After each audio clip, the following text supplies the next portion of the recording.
Malachi Maxson. On the morning of November 30th, 2020, Alaska State Troopers received a 911 call just after 3 in the morning. A young man had been found on a couch in a home in the Matanuska-Susitna borough, barely clinging to life with a gunshot wound. He would not survive. His name was Cody Rohel. He was 18 years old, and his cousin, Malachi Maxson, had just left the house in a stolen white Jeep Liberty. But Cody was not the only person Maxson would visit that night. What happened over the next 30 minutes across 2 separate homes in the Mat-Su borough would leave an entire Alaska community shattered and a family forever broken. Maxson, 18, had been spiraling for months. Beginning in July of 2020, he had accumulated 3 separate charges involving harm to family members. First against his mother, then his stepfather, then his uncle. His mother reported that he used concentrated substances, and his stepfather expressed concerns about possible psychosis. During one incident, Maxson was described as impaired and difficult to understand, claiming people were coming to the house to harm him. Despite this pattern of escalating behavior, 3 separate incidents involving 3 different family members in the span of 5 months, Maxson was released from custody on November 23rd, just 1 week before the events, on $500 cash bail and a $2,500 unsecured bond posted by his own mother. The woman who posted his bail would become one of the people he targeted. Palmer District Court Judge Sean Traney ordered him to wear an ankle monitor with specific exclusion zones around certain family members' homes. That ankle monitor would become one of the key pieces of evidence, tracking his movements minute by minute on the night everything happened. How does someone with 3 pending charges for harming family members walk free on $500 bail? And what happens when the system's failure becomes a family's worst nightmare? Surveillance footage captured Maxson leaving Cody Rohel's home at approximately 3:05 in the morning. By 3:30, his ankle monitor placed him at the 300 block of North Valley Way in Palmer, the apartment of his aunt, Kimora Buster, 43. He broke through a window. Audio from a surveillance camera inside the apartment captured the sounds of shattering glass and footsteps moving over broken shards. Kimora Buster was found on the floor. 2 of her young children were found in their beds. A 3rd child, just 6 years old, was found uninjured in bed beside one of the victims. Spent casings indicated Maxson had attempted to shoot that child as well. But the rounds may have been defective. 4 lives were taken that night. The weapon was a stolen semi-automatic Glock pistol taken from the first scene at Cody Rohel's home. Investigators pieced together the timeline using the ankle monitor data, surveillance footage from both locations, and audio recordings. And after all of it, they could find no reason why. There was no argument, no confrontation, no note, no apparent trigger, just a young man with a history of escalating incidents, a system that had released him on minimal bail, and a night that no one saw coming. At approximately 4:07 in the morning, troopers stopped Maxson on the Glen Highway near Mirror Lake. During transport, he attempted to escape, grabbed an officer, and tried to pull a trooper's weapon from its holster before being restrained. 2 days later, he harmed a female corrections officer at the Mat-Su pre-trial facility. Maxson was charged with 4 counts of first-degree taking of life, 1 count of attempted first-degree, theft of a firearm, vehicle theft, and additional counts for harming officers.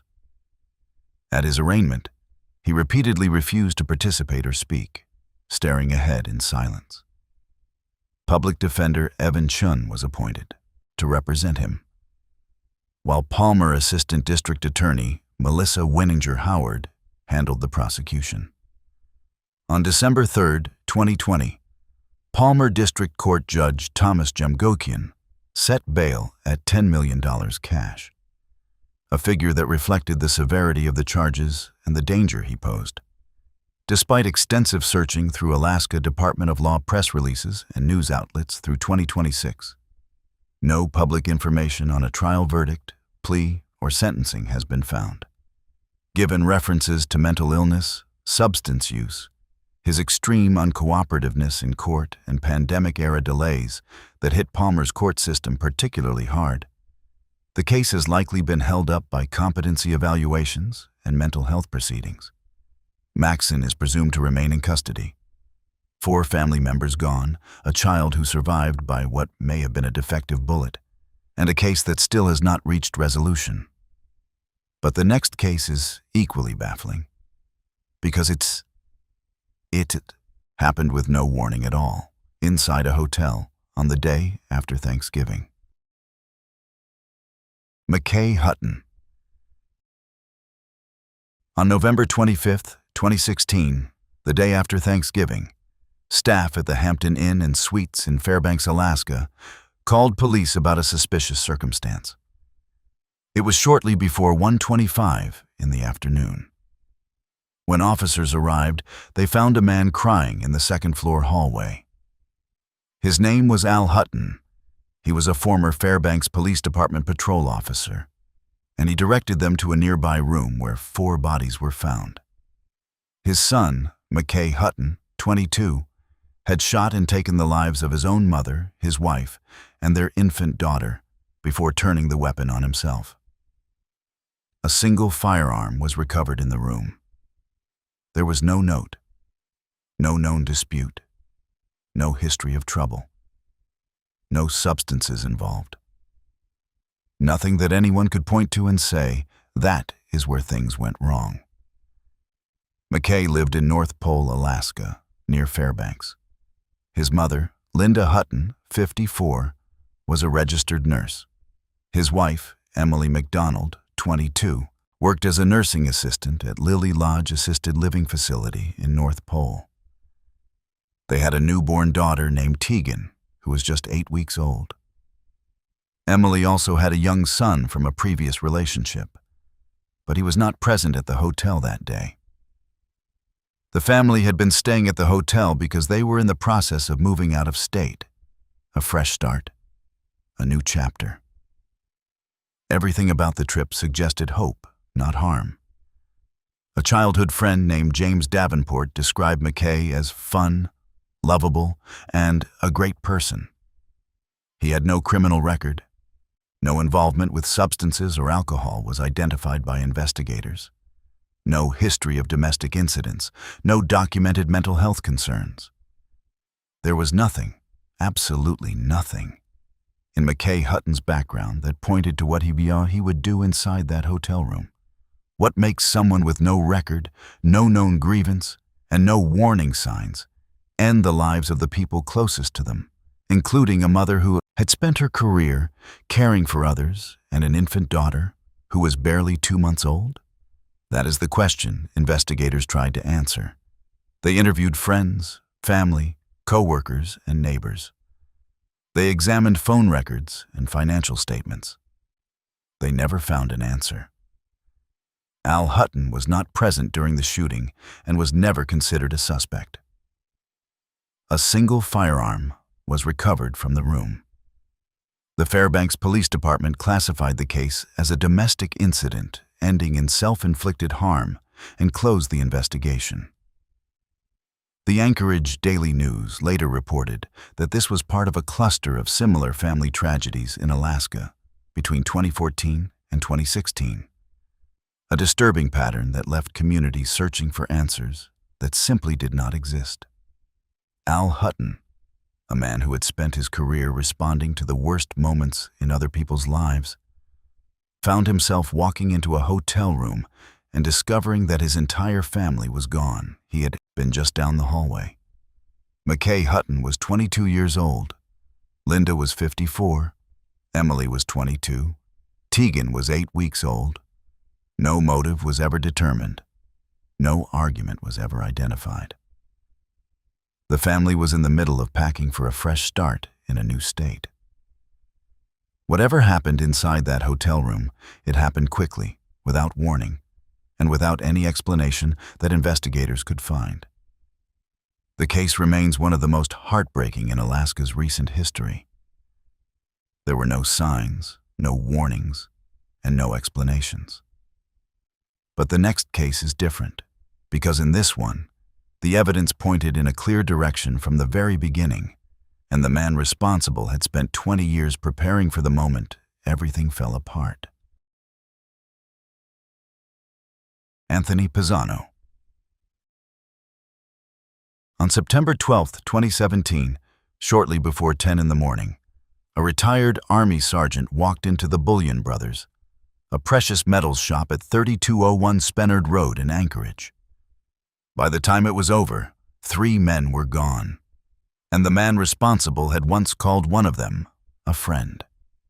Anthony Michael Pisano had served approximately 20 years in the United States Army, reaching the rank of Sergeant First Class with the 4th Brigade Combat Team Airborne, 25th Infantry Division at Joint Base Elmendorf-Richardson. He was a former paratrooper who had served in the 2003 invasion of Iraq. He retired on July 31, 2017, roughly 6 weeks before the shootings. He owned a firearms instruction and security consulting business, was married with 2 young children, and had no prior record. But prosecutors later revealed he was carrying approximately $90,000 in credit card debt. Was financial desperation enough to make a decorated soldier turn on the people who trusted him? The evidence suggests it was. Surveillance footage showed that the day before the incident, Pisano had checked the cash inside the store's safe. He knew exactly what was inside. On the morning of September 12th, he disabled the DVR security system approximately 40 minutes before entering the shop. He also brought a black box containing road flares and 2 bottles filled with gasoline, suggesting he intended to destroy the evidence after the fact. This was not a crime of passion. This was planned down to the minute. Pisano shot and ended the life of co-owner Stephen Cook, 31, who had been his friend. The other co-owner, Michael Dupree, 26, wrestled the weapon away and fled outside to call 911. 2 residents of the same building, Kenneth Hartman, 48, and Daniel McCready, 31, heard the commotion and responded. Both were shot. Prosecutors said Hartman was shot execution style in the back of the head, characterizing both as acts of desperation to eliminate witnesses. Pisano fled the scene in his vehicle. In the minutes that followed, he called his wife and several police officer friends he had made during his years at the base. He did not call 911. He did not try to help the people inside the shop. Eventually, he drove himself to the Anchorage Police Department Training Center, where officers took him into custody without a struggle. The road to justice was long. The defense argued that Dupree had actually shot Cook over a business dispute and that Pisano acted in self-defense. The first trial began in February 2020, but ended in a mistrial when the courthouse shut down due to the pandemic and the jury could not reach a unanimous verdict. Between the 2 trials, something else came to light that revealed just how far Pisano was willing to go. While awaiting retrial, he had solicited a fellow inmate to take the life of the surviving witness, Michael Dupree, exchanging letters written in code to conceal the plan from corrections staff. The inmate, identified only as Herman, passed away before the second trial could begin. But the judge admitted the coded correspondence as a finding of fact at sentencing, adding yet another layer to the portrait of a man who would stop at nothing to avoid accountability. The second trial began on August 14, 2023, before Judge Jack McKenna in Anchorage Superior Court, with prosecutors Brittany Dunlop and Kristen Tendy leading the case.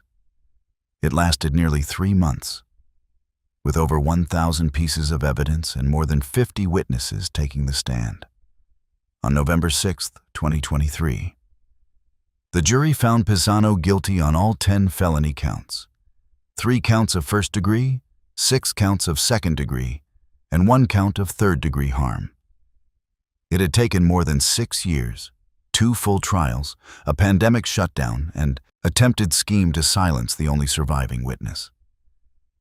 On May 23, 2024, Judge McKenna sentenced Pisano to 300 years, 99 for each life taken, plus additional time for the remaining charges, the maximum allowable under Alaska law. He was designated a worst offender, a classification reserved for the most egregious cases in the state. Dupree, the man who wrestled the weapon away and survived that morning, has since moved out of state for his own safety.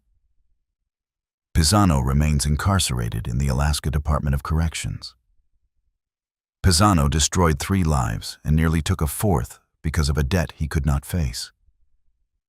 But the next case is even more disturbing, because the person responsible was never arrested, never charged, and never stood trial. He was identified only after he was already gone. James Dale Ritchie. In the summer of 2016, people in Anchorage were afraid. Bodies were being found in parks, along bike trails, and in wooded areas, all shot, all at night, all with no apparent connection to one another. For months, investigators worked in silence. They knew the ballistics matched. They knew a single weapon was being used. But they could not tell the public, because if the person responsible found out they were closing in, he might destroy the one piece of evidence that linked everything together. James Dale Ritchie was born on November 4, 1976, and grew up in Anchorage's Wonder Park neighborhood. Known by the street name Tiny, he attended East Anchorage High School, where he was one of the most talented athletes the school had ever produced. He played on the 1994 state championship football and basketball teams, alongside future NBA player Trajan Langdon and NFL player Mao Tosi. He scored 1,200 on the SAT and was recruited by West Virginia University's football program. His future looked wide open. But the day before his recruitment trip, his close friend Quincy Thompson passed away. Something in Ritchie broke. After 1 semester at WVU, he dropped out and returned to Alaska. He never went back. What happens when a promising life takes a wrong turn and never corrects course? In this case, the consequences were devastating. By 1998, Ritchie was involved in street activity and dogfighting. Over the next several years, he accumulated multiple arrests. His last arrest in Alaska in 2005 involved a home invasion with plastic handcuffs and 2 handguns. After serving roughly 2 years, he acquired a Colt Python .357 Magnum revolver, the weapon that would later connect every one of his crimes. In 2013, Ritchie moved to Broadway, Virginia, where by all accounts he appeared to be living a clean, law-abiding life. He had a relationship. He stayed out of trouble. For 3 years, it looked like the worst might be behind him. But following a breakup in March 2016, something shifted. He returned to Alaska, retrieved the Colt Python from wherever he had stored it, and sought mental health treatment. Whatever help he received was not enough. Approximately 4 months after returning to Anchorage, the taking of lives began. On July 3, 2016, Brianna Foisey, 20, and Jason Netter Sr., 41, were found along a bike path near Ship Creek in East Anchorage by a bicyclist at 7:45 in the morning. Foisey had been experiencing homelessness. The relationship between her and Netter, if any, was never determined. On July 29th, Travion Thompson, 21, the son of Ritchie's own childhood friend, Bobby Thompson, was shot multiple times while riding his bicycle home from work at around 3 in the morning between Dubin Avenue and Boland Street. 3 girls witnessed Ritchie lingering in nearby woods and heard the gunfire. A composite sketch was created from their descriptions that would later match Richie's appearance. On August 28th, Kevin Schuyler Turner, 34, and Bryant Bree DeHusen, 25, a well-known local environmental activist, were found in Valley of the Moon Park around 1:42 in the morning. Investigators concluded DeHusen had likely stumbled upon Richie in the act. Wrong place, wrong time. 5 lives taken in less than 2 months, all with the same revolver, all at night, and with no clear motive for any of them. The Alaska State Crime Lab connected the ballistics across all the scenes, but made the deliberate decision to keep this information secret from both the public and the victims' families. The reasoning was straightforward but agonizing. If the person responsible discovered that investigators had linked the cases through a single weapon, he might discard that weapon, and with it the only physical thread tying everything together. It was a calculated gamble. Families were kept in the dark while a predator still walked free. And then, on November 12th, 2016, it all came to an end in a way no one expected. At approximately 4:30 in the morning, Anchorage police officer Arn Salau was responding to an unrelated call about an unpaid taxi fare when he spotted Richie walking alone on 5th Avenue in downtown Anchorage. It was a routine stop. Salau had no idea who he was looking at. When he asked Richie to stop, Richie drew the Colt Python and opened fire without a single word of warning, striking the officer 6 times. Despite his wounds, Salau returned fire and physically engaged Richie in a struggle. Sergeant Mark Patsky arrived on scene moments later and fired. Richie went down. He was declared gone at the scene. He was 39 years old. The recovered Colt Python was confirmed as the weapon used in all 5 prior incidents. On April 26, 2017, APD officially designated Richie a serial offender and closed all cases. He was never arrested, never charged, and never stood trial. Officer Salau underwent 2 emergency surgeries, totaling 7 hours, and eventually returned to full duty. Richie was only identified because he drew his weapon on the wrong officer at the wrong time. But the next case remained a mystery for even longer, because the person responsible made sure no one would find what he had done. Brandon Jividan. On May 31, 2014, a family was reported missing from the outskirts of Kenai, Alaska. Rebecca Adams, 23, her 2 young daughters, their English Springer Spaniel named Sparks, and Rebecca's partner, Brandon Lee Jividan. Their apartment was found locked with no signs of forced entry. Both vehicles were still there. The camping gear was untouched. The children's car seats were inside. If they had left voluntarily, they had left with nothing. And if they had not left voluntarily, then where were they? Jividan, approximately 37, was originally from West Virginia and a United States Air Force veteran who had moved to Alaska after his service. He was a hunter and outdoorsman with only one prior arrest, a DUI in March 2013. He began living with Rebecca Adams shortly after her children's biological father, Jeremiah Hundley, passed away in a 2012 motorcycle crash. They shared a duplex on the outskirts of Kenai. The search was massive. Over 20 agencies participated, including the FBI, Alaska State Troopers, and multiple search and rescue teams. Aircraft, helicopters, search dogs, and divers were deployed across the Kenai Peninsula. Volunteers combed trails and riverbanks. The case drew national media attention, with speculation ranging from a wilderness accident to foul play by an outsider.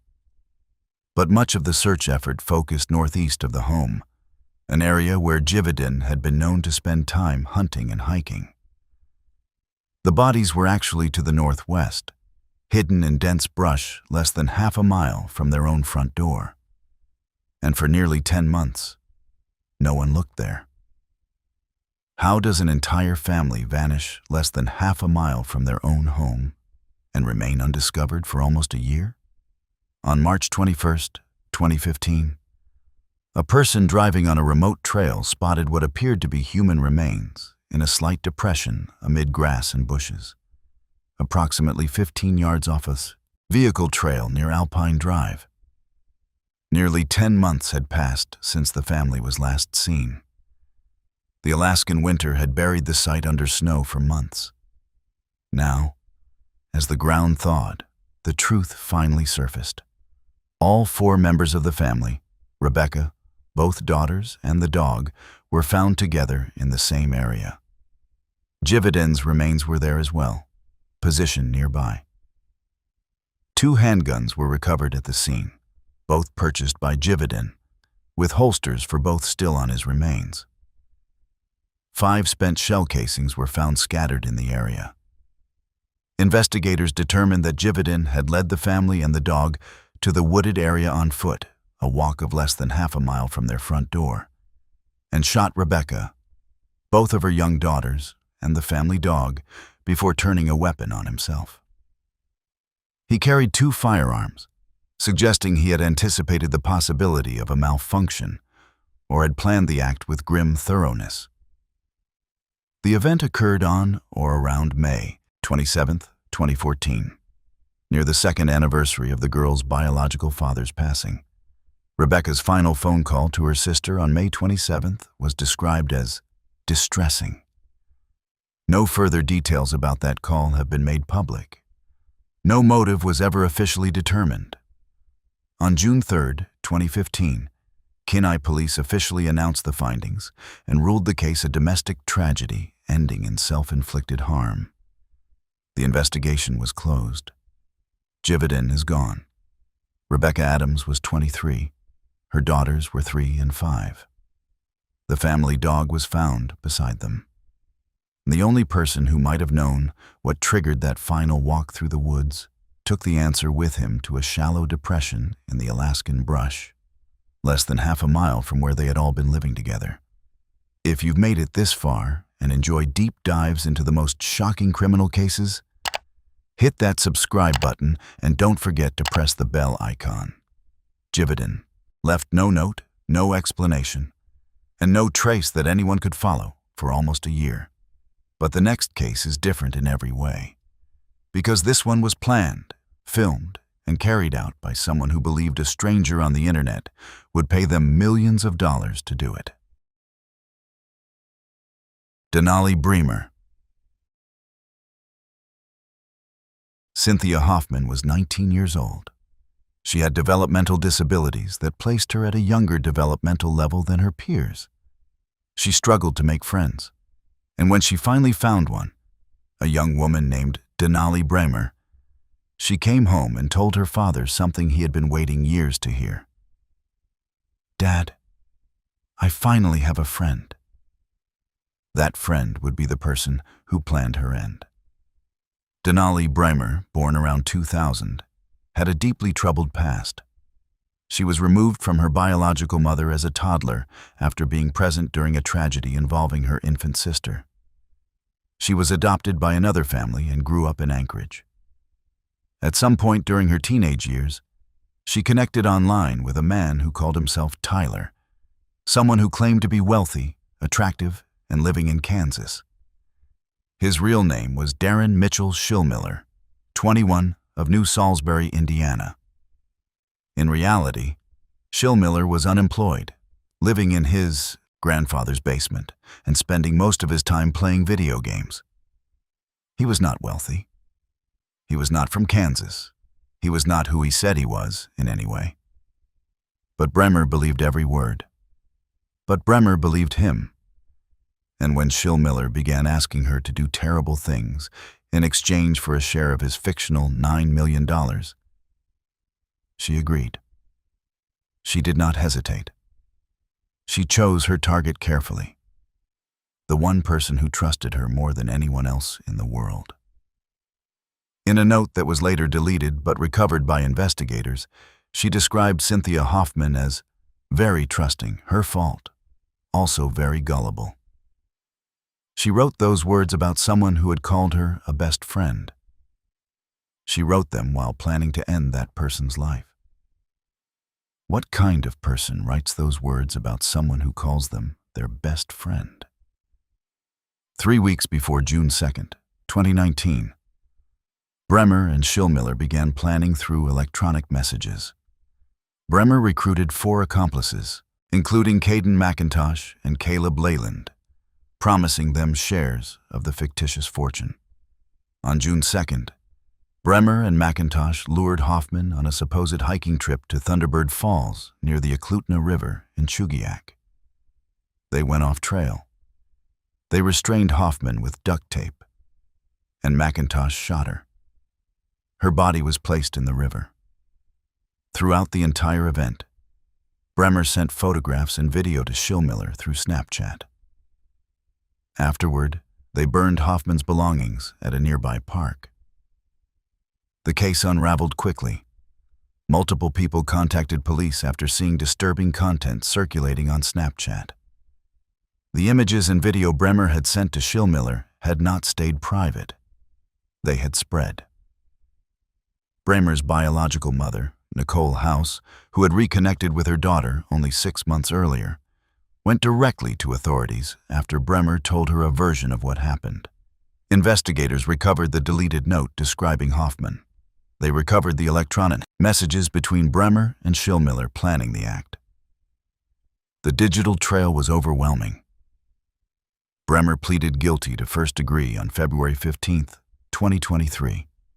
On February 12, 2024, Judge Andrew Peterson sentenced her to 99 years with none suspended, finding her a worst offender, a designation reserved for the most egregious cases in Alaska. She also received a concurrent 30-year federal sentence for conspiracy in a related case on March 4, 2024.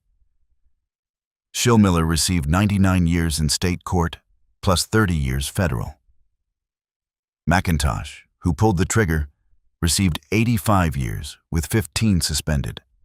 Leyland received 40 years, with 10 suspended. Both Bremer and Schillmiller have appealed their sentences.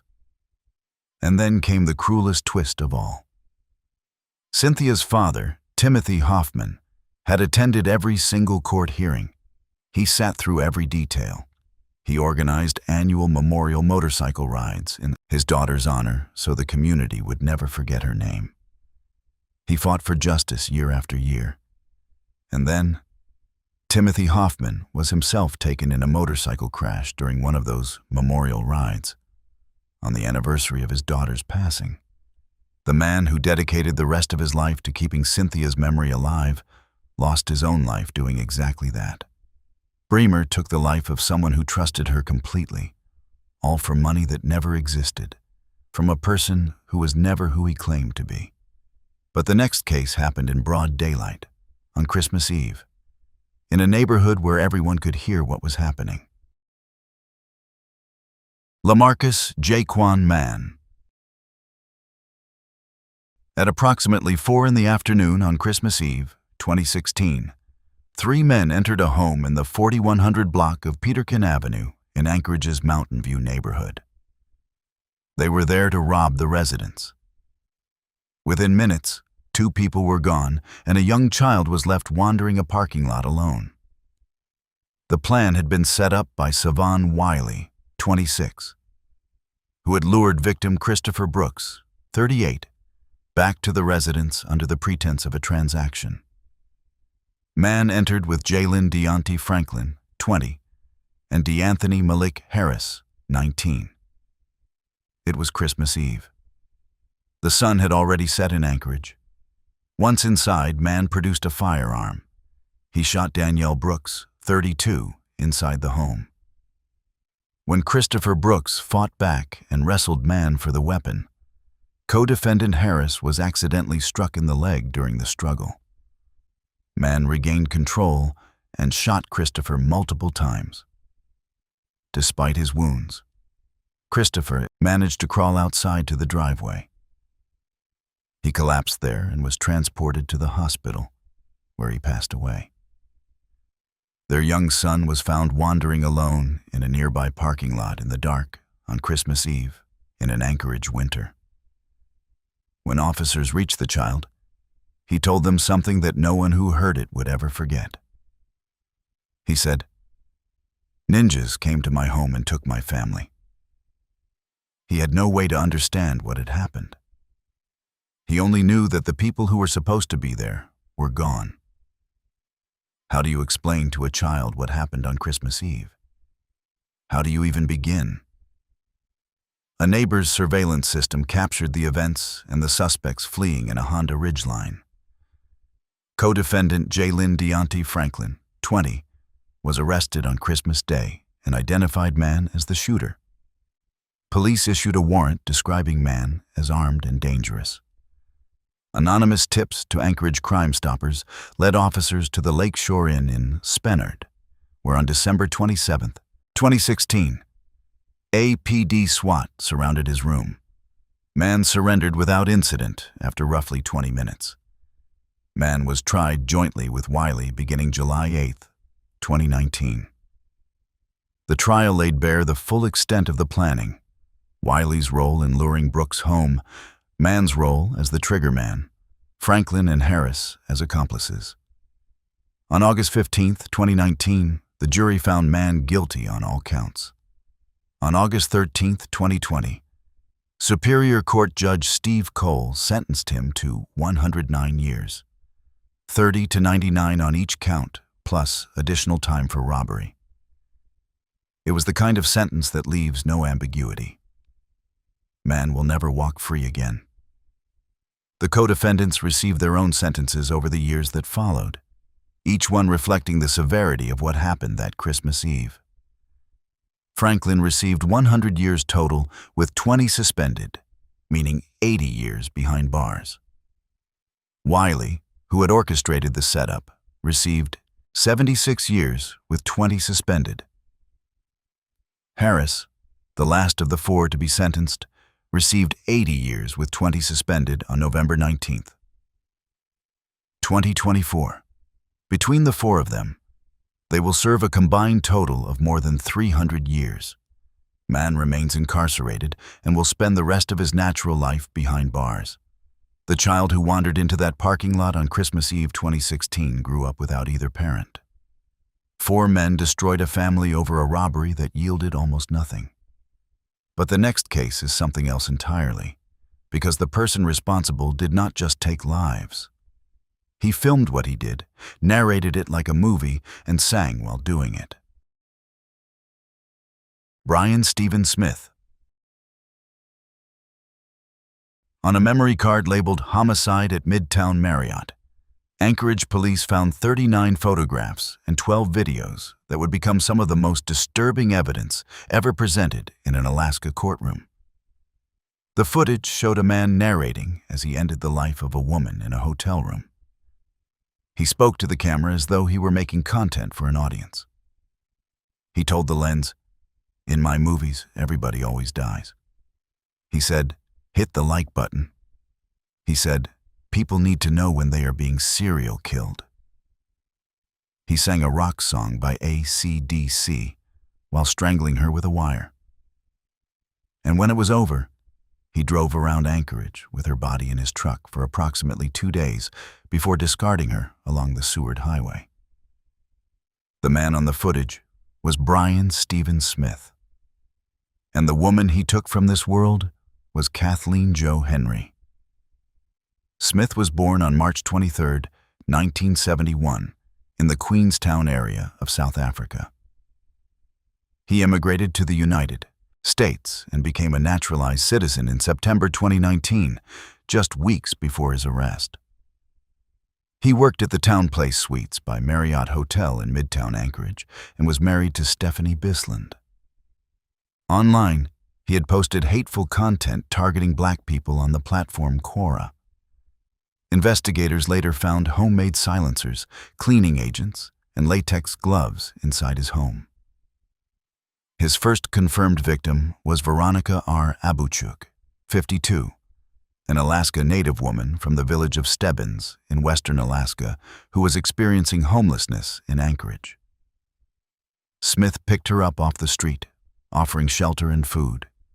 He brought her to his home while his wife was out of town, When Abuchuk refused to comply with his demands, he shot her in the head with a pistol, then drove her remains out to a remote area near the Old Glen Highway and left them there. In April 2019, Alaska State Troopers discovered a human skull with a gunshot wound at that location. It was later identified as belonging to Abuchuk. His second victim, Kathleen Jo Henry, 30, was an Alaska Native Yupik woman from the village of Eek. On September 4, 2019, in room 323 of the Town Place Suites, where Smith had rented a discounted room as an employee, he tortured, harmed, and strangled Henry with a wire while filming every moment. He dumped her body along the Seward Highway, where it was found on October 2nd. How was any of this discovered? Through one of the most unlikely breaks in Alaska crime history. A woman named Valerie Kassler took Smith's cell phone from his truck and found the footage. She transferred the contents to an SD card and brought it to police. Detectives recognized Smith's distinctive South African accent from a previous inquiry. He was arrested on October 8, 2019, at Ted Stevens Anchorage International Airport and gave an 8-hour videotaped confession to both incidents. A possible third victim, Cassandra Lee Buskowski, a mother of 7, last heard from in the summer of 2019, was connected to photos on Smith's phone showing an unidentified woman. On September 4, 2024, a jury unanimously declared Buskowski deceased, determining she met a harmful end. Smith's trial began February 6, 2024, before Judge Kevin Saxby, with prosecutors Brittany Dunlop and Heather Nobrega presenting the case. The prosecution played the footage for the jury. The defense called no witnesses. There was nothing to say. On February 22nd, the jury convicted him on all 14 counts after less than 2 hours of deliberation, including 2 counts of first-degree, harm of a personal nature, evidence tampering, and misconduct involving remains.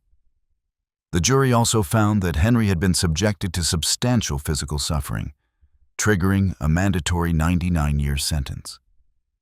On July 12, 2024, Judge Saxby sentenced Smith to 226 years, 99 for each life taken, plus 28 for the remaining charges. The judge told him, "There is no hope. There is no restoration. There is only preventing Mr. Smith from doing this again."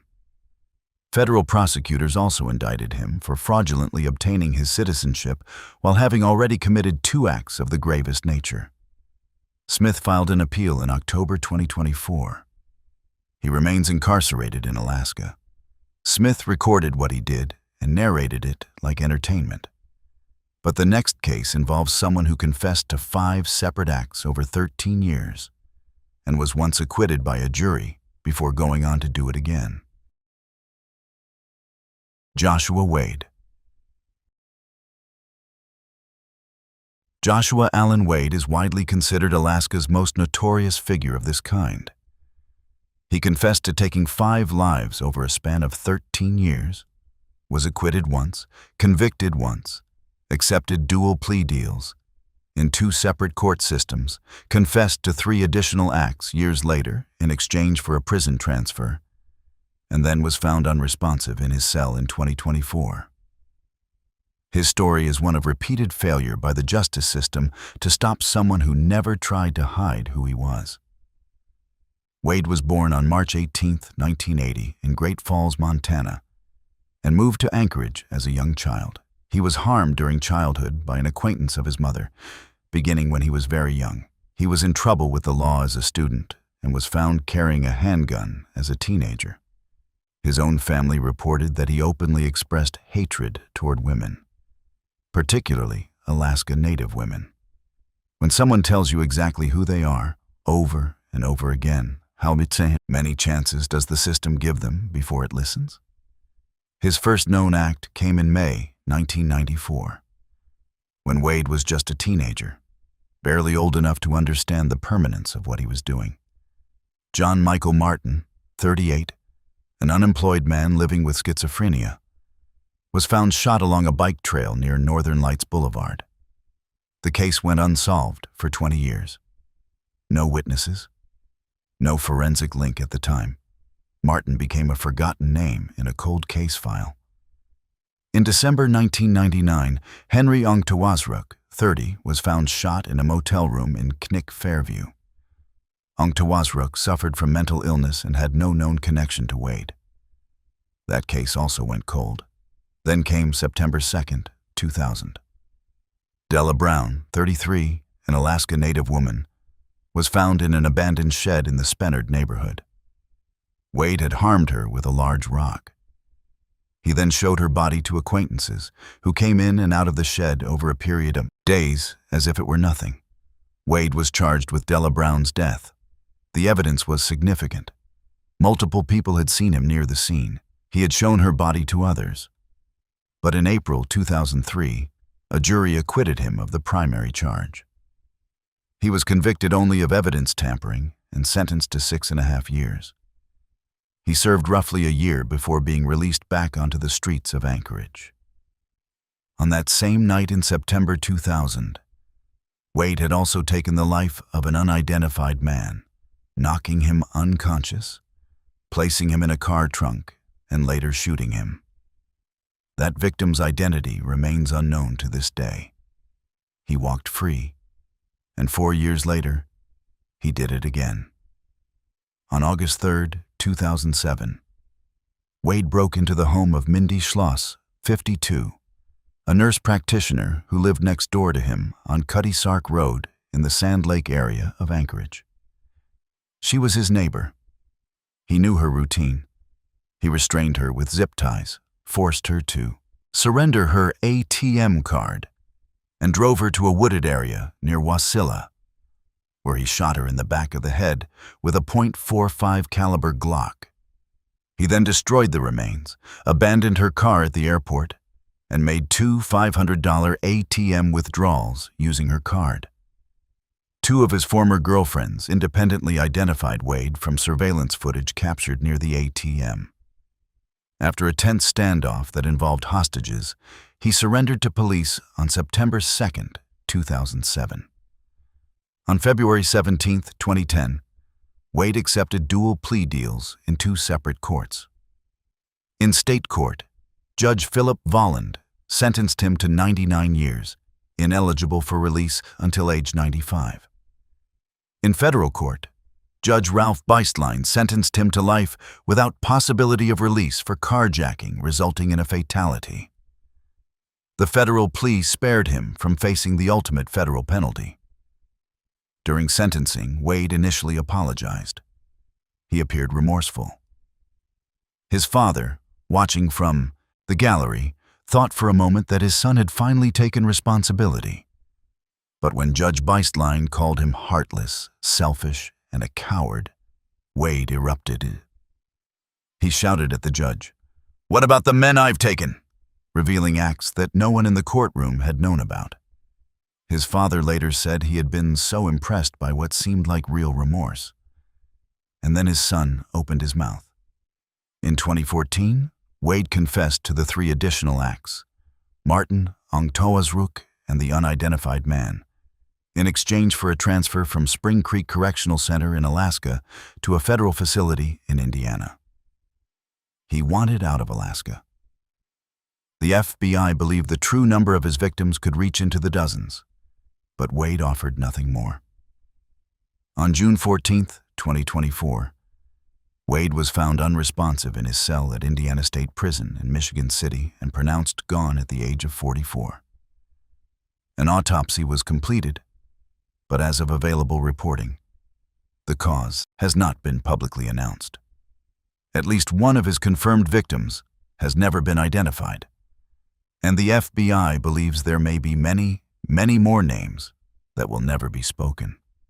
Wade told the world exactly who he was for decades.